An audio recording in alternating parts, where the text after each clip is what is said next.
In this video, I'm going to be talking about why you should speak positive things into existence. And I'm going to go ahead and give you guys a story and my whole intake on that.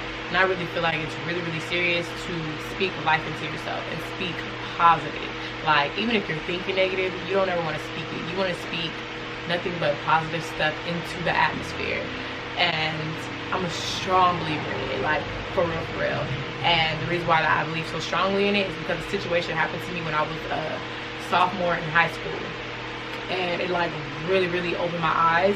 And I'm going to show you guys this story. And the story is like super, super deep and super emotional, like for real. Like, and I was kind of contemplating if I should talk about it, but maybe it might, or if you're feeling like you're not as pretty or whatever, you want to look in the mirror and tell yourself that you are worth it, you are beautiful, you are everything. You know what I mean? You want to tell yourself this. Tell yourself this till you believe it. You know, even if you're broke, you ain't got a dime, you want to look into that mirror and tell yourself, I'm rich, and keep doing it, and keep doing it.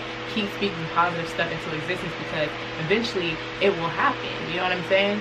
So excuse my watery eye, but we're gonna get into the story. So pretty much like growing up, like I've been with the same people since I was in kindergarten. So I went to kindergarten, and like from kindergarten all the way through high school, I was with these same group of people.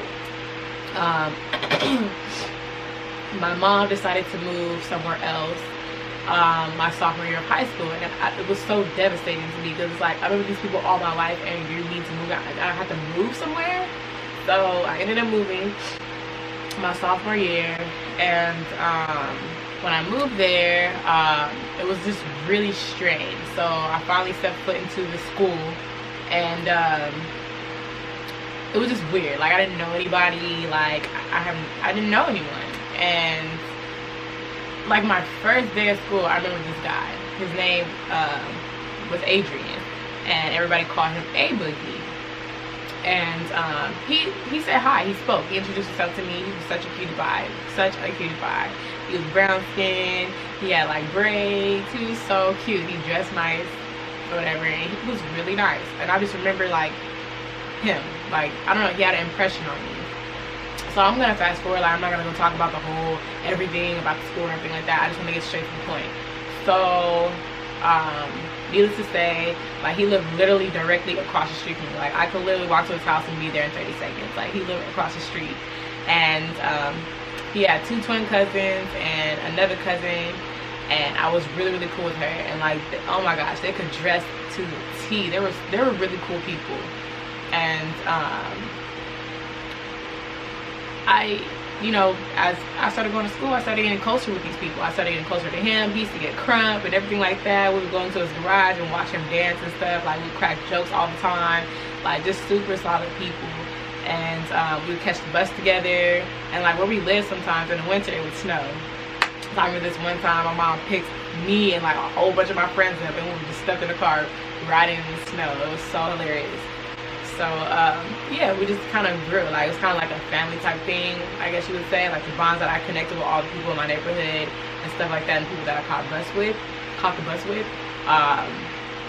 it was just cool. But anyway, I had the biggest crush on him. I had the biggest crush on A-Boogie, like, seriously. And at that time in my life, I was really, really shy. I never really spoke what I felt. I just kept things bottled in. Like, I never, you know, was the type to approach a guy or tell him I thought he was hot. But yeah, so we're just gonna fast forward. And so this one particular day, it was me, A-Boogie, and my homeboy Dominic. And we were all walking home together, and we were just cracking jokes, having a good time. And mind you, I had the biggest crush on him, so I was having the time of my life. And then just out of nowhere, A-Boogie asked me and Dominic,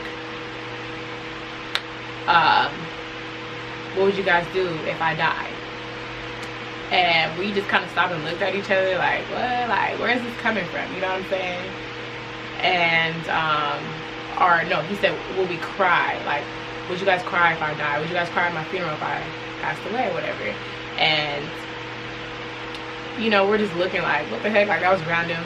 But you know, we're young, you know, joking around. And then, you know, we started clowning him, like, you know, you're gonna be in your casket with your hands like flipped over, because like he used to talk like this, but he would turn his hands every time he would talk, and you're gonna be grinning from ear to ear with your big old dimples, like just joking around like we're kids, you know what I mean? We don't know no better. And just completely joking about it. And then finally we got down to it, you know, Dominic was like, but honestly though, if you did pass away, I wouldn't cry. I would be super hurt, but I would not cry.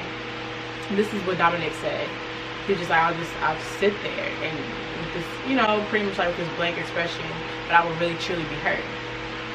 And I told A Boogie, like, you know, if that did happen, I would really cry. I would cry. And then he was like, oh, okay. So then a month later, he's going to throw a birthday party. And I was invited, of course, and I asked my mom if I could go. And she said, yeah, I mean, why not? Literally, he lived right across the street, so she could open up the window and see, you know what I mean, like, what's going on. That day, I had spent the night at this girl's house for the very first time. When I spent the night at her house, I found out who she really was. She was really, like, low-key wild. She smoked weed, and she ended up meeting up with this guy to go have sex with him, and I was her company. So it was like I had to go where she went. So I'm sitting in this house, super uncomfortable, just praying like, God, please. Like, oh my gosh, I was terrified while she was upstairs doing whatever she was doing.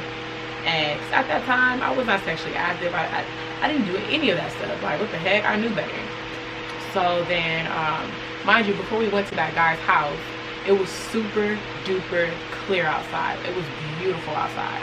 We left the house, all of a sudden all these dark clouds just started coming in. Dark, it was ugly.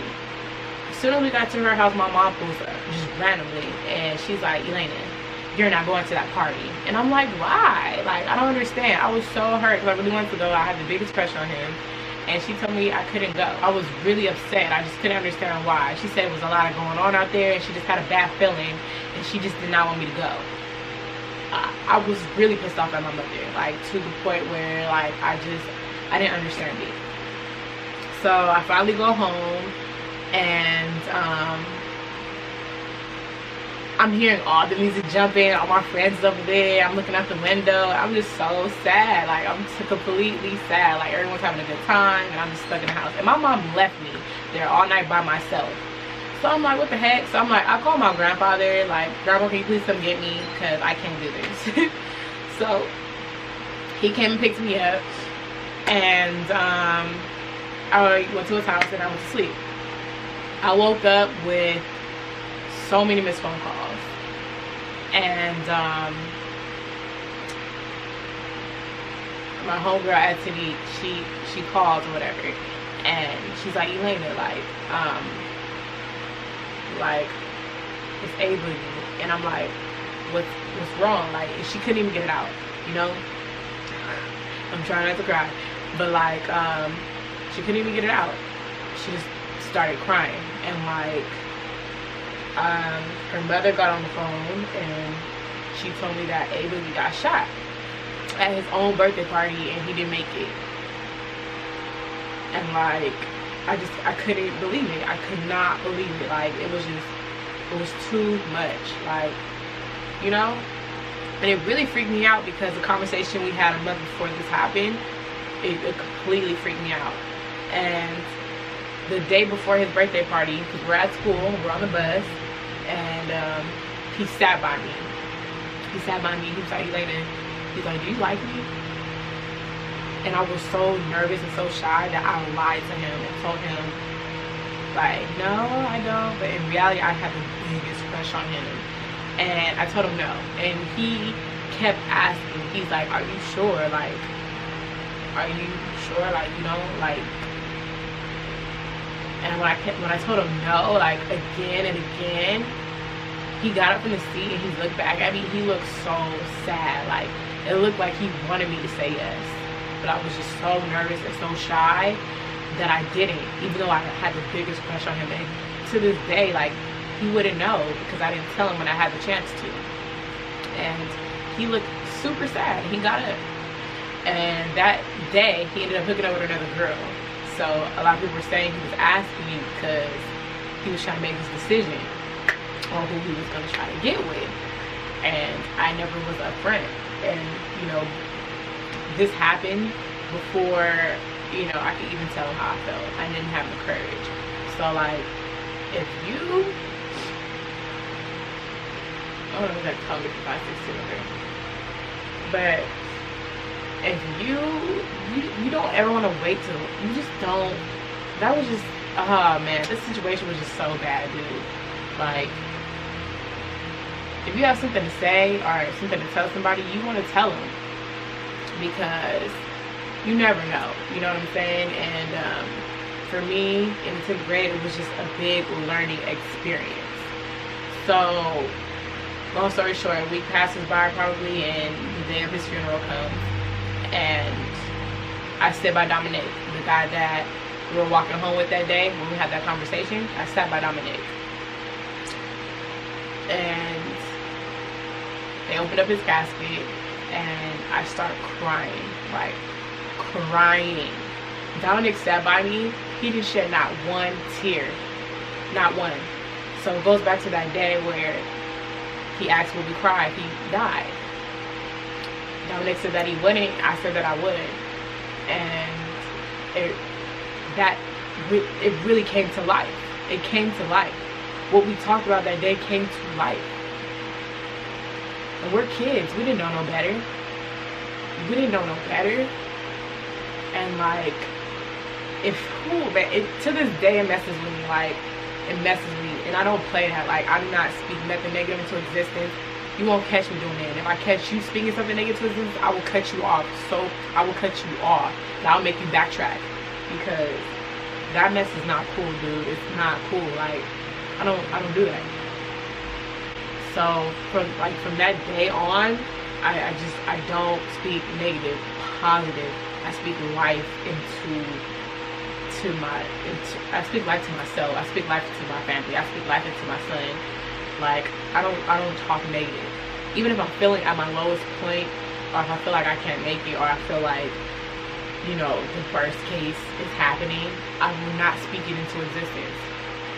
I always want to speak positive into existence. And that is why. And that was like a life lesson for me.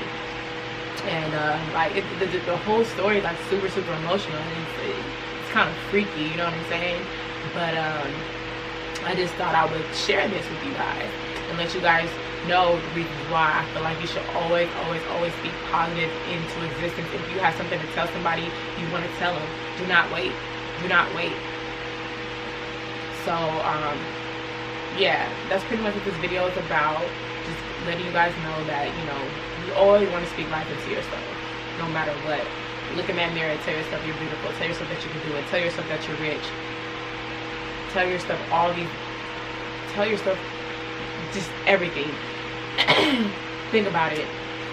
So, you know, how the heck are you supposed to be rich, or how the heck are you supposed to be successful if you're not going to talk about it? You always want to think outside the box. A lot of people want to stay inside the box. Like, oh, you know, I want to be a manager so I can make money and, you know, boss everybody around. But I want to think outside of that. How about, instead of being a manager, you know, I want to be my own boss. I see myself in 5 years rich. I see myself at the Bahamas. I see myself having my own business. I see myself working for me and only me. Like, speaking positive, even if you don't see it, even if you can't taste it, even if you just don't know, you still want to speak life into yourself. You still want to tell yourself just great things. You speak it and you believe it, it can happen. It's going to happen. So that's just like a little bit of words of encouragement for today. And I hope you guys enjoyed this story. I know it was a little bit sad, but it's real. You know what I'm saying?